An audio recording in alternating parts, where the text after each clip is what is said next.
Well, hello everyone, and welcome back to another video of the F1 2021 My Team Career Mode, episode number 30 today for the Sao Paulo Grand Prix of Season 2, round number 15. If you missed the previous episode at Mexico City, then I recommend you go and check that out before watching this one, especially the fact it was a very good race for us. Spoiler, a 1-2 for the team. We were second, unfortunately, couldn't get our second win of the season, but nevertheless, we have progress as well. Now, unfortunately, R&D wise, I mean, ignoring the fact there's a reset because we're not continuing into season 3, R&D wise, there's not really anything I can put on that will go on time. I need to upgrade the facilities, and that won't come on time before, so we're not going to have any more upgrades really, other than the ones that I've ordered already. And speaking of those ones that we've ordered already, we're now the third fastest team. Red Bull have dropped below us after at one point being the second fastest team. Mercedes looking strong. Will they have a strong finish to the season, Mercedes? We'll have to wait and see. Hamilton and Bottas haven't really turned up, and Bottas has been thereabouts. In terms of engine parts, though, it's good news. I've been saying this for the last 2 rounds. Some fresh engine parts on the ICE, the MGH, the MGUK, and the turbocharger, all fresh units. Energy Storm Control electronics, I'm going to have some wear on them, but I have parts that have minimal wear on them, so yes, hopefully this means that we should have a good chance of getting some decent points and maybe a decent qualifying position. Oh, never mind.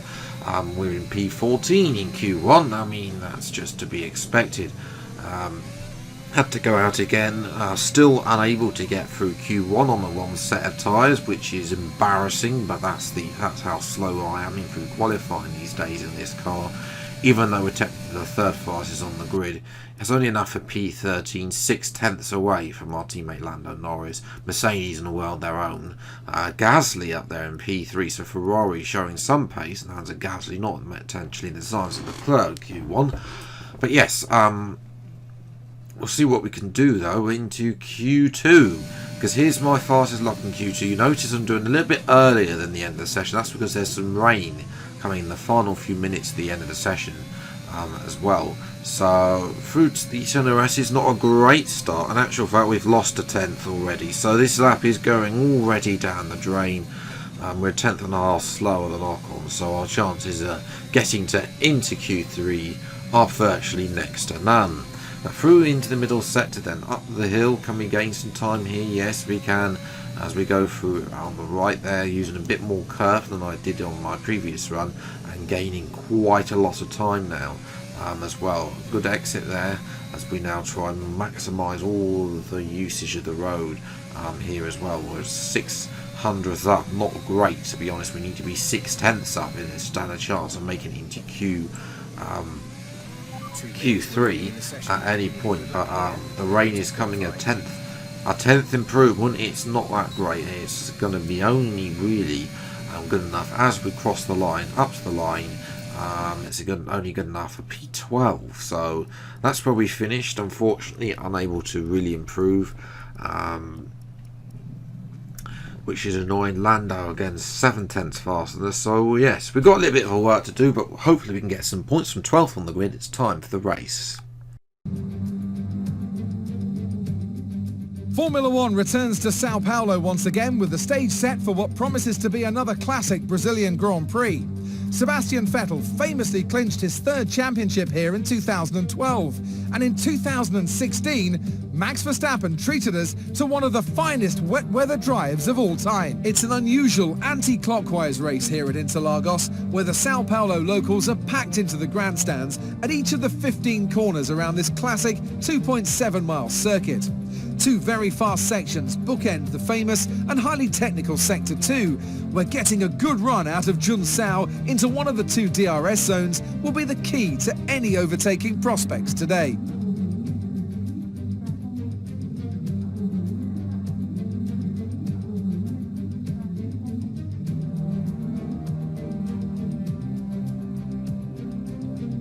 Let's run you through the driver grid order for today's exciting race. Valtteri Bottas lines up on pole position, and Lewis Hamilton completes the front row. Looking down the rest of the grid, we have Verstappen, Leclerc, Daniel Ricciardo, and Gasly, Perez, Ocon, the owner driver, and Yuki Tsunoda. Stroll, Raikkonen, Fernando Alonso. They'll be starting further back after an earlier grid penalty. And Mick Schumacher, Giovinazzi, Vettel, Luca Giotto, and Nicholas Latifi. Mazepin, Russell, Joe. They've taken a grid penalty, and Lando Norris starts from the back of the grid. And with lights out just moments away, it's time to go down to the track. So we're up in P9. Unfortunately, Lando starts last. Now, the ambitious one-stop. Now, the game originally recommended me softer hards, but using the tyre programs, it looks like we can do a softer medium. I'm going to do a medium to soft strategy. So 5 red lights then for an ambitious one-stop at Interlagos. 5 red lights around, away we go, and it's actually a mediocre start. Tsunoda's going to go right up the inside. He's going to dive bomb down the inside. A very audacious dive bomb, trying to go around the outside of Esteban Ocon, which we are going to be able to do through in the centre. Tsunoda had a great start there. He's made like 3, 4 or 5 positions up, but Tsunoda eventually gets overtaken by Perez. Jumping to lap 6, Tsunoda is actually starting to go slower than us. So it's now time to try and overtake the Japanese driver in the AlphaTauri. We're going to have DRS on the Japanese driver, an ERS, and it's a simple move up to turn 4. Tsunoda tries to do a Verstappen, but he fails to do so. As we're watching Sergio Perez, Perez, well, fortunately for him, he is out of the race with an engine failure, so not been a great season for Perez, I'm going to be honest there. We jump to lap 7 now. Tsunoda has to be fair to Tsunoda, he has stayed within DRS, hasn't been able to walk away. Unfortunately, the two Mercedes have way too much pace in this race and are 1,000 light years ahead of the rest of the pack. So much so that Hamilton comes out ahead of me. So he's just going to waltz away. We're just going to try and hold on really on these medium tyres, really try and hold as many people up as possible. As we're watching one of the daddies car, it's Latifi who has had a failure in the daddy Haas car. Jumping back to our POV on lap 16, Charles Leclerc has a go around the outside of us. We force him out. We're going to try and back Leclerc into Gasly, and also I think Ricciardo. Let them two fight, and then by the time they've squabbled, he'll be in dirty air. We're going to have a tyre advantage, a pace advantage, and hopefully we'll be catching them at the end. Fingers crossed. And that's exactly what's happened on lap 21. We've kept Leclerc behind us, and Gasly's caught up, and Verstappen, and now Ricciardo's coming. We're going to come in the end of lap number 21 for our one and only stop on to set a soft tyre. So we're going to have a pace advantage on all of them as well. We've got 14 laps to catch them up. Unfortunately though, it looks like we're going to fall behind Vettel and Alonso, who we were ahead of before the pit stops. So Vettel goes through, Alonso goes through, Norris is up to P10, so great job by Lando there in the other Phoenix car to a good recovery from him. But obviously we've left Lando for dead. I mean, he's on hard tyres, we're on softs.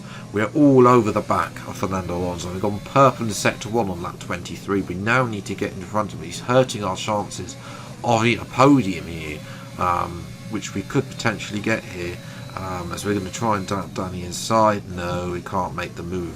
Second up on our previous best time to the middle sector. Now we're going to try and get this move done. As we look for a move on the outside, Alonso blocks the outside. We're going to move again to the outside. Deployed everything, and it's a 107.9, but we are through on on Alonso. Next up is Vettel, unable to catch him, but we do set a new fastest lap of the race as Bottas is in the pits. So Bottas has had collision. I think it's one of the Alfa Romeos who was coming out the pits after a late stop, and we're going to mince Vettel here now. But Bottas is going to be, that's concerning. We're up to P6 now, so this is a great little recovery from our poor qualifying. But yes, and up ahead it's got working wonders. Gasly has got through Leclerc, and Leclerc is falling like a fly. They're going 3 wide between Verstappen and Ricciardo. Ricciardo tries to go around the outside of Verstappen, but Verstappen does his usual Verstappen trick. But moving to lap 30 then, Bottas is starting to catch us up with DRS. We've got 6 laps left and just enough time potentially to catch Leclerc, Ricciardo, Verstappen. I think Gasly might be able to get the podium as there's contact with Bottas, and Bottas is off. Yeah, oh wow, let's get a replay on board with Bottas then to see what happened here. I think this is a little bit too much aggression really, as I moved over to the racing line as he tries to make the thing and he makes contact with us. It's just a coming together. The FIA have declared that a racing incident as something weird going on with the safety car, because Gasly is a lapped car, but yeah, he's directly behind the safety car. Hamilton goes through, but then Gasly goes back in front, so there's a couple of lap cars as the race gets restarted on lap 33, but we're already going past Leclerc up to P5. Can we have a look around the outside of Ricciardo into the SLRS? No, we can't. The lap cars are, of course, a little bit of a delay there, as we got Leclerc fair overtake given by the FIA, just about got it on the line there to go past the Ferrari on those worn hard. So as we head there is I think that's a Lat Williams, a Giotto, is slowing everybody up, but we couldn't catch Ricciardo. He had too much pace on the McLaren. My tyres started to go off rapidly, so in the end it's P5, which I'm a little bit annoyed that we couldn't got the podium or even second place, but there we go. It is P5, and I'll definitely settle for that. More points on the board as well, as we try and close off this championship in the season in the penultimate race. Lando Norris, of course, a great job by him to get points from the back of the grid as well. But yes, Gasly got P2. It's very well deserved there. He managed to get ahead of Leclerc with a better strategy there. Verstappen P3, Ricciardo P4, Norris P10. Bottas did recover to P9 in the end after his crash with me. But yes, Bottas, that's helped Lando actually retain points on Bottas, because they're definitely fighting for P2 in the championship, where we can technically still get P2, but it's a little bit too far away really. We're just holding on for P4, which is fantastic. I was never thought we'd ever get P4 in this championship at all, and yet here we are. So yes, that was it for today's race at Brazil. A little bit dull, I'm not going to lie. As well, we've got one more round to go. That's Australia, so that's going to be interesting to see how I get on there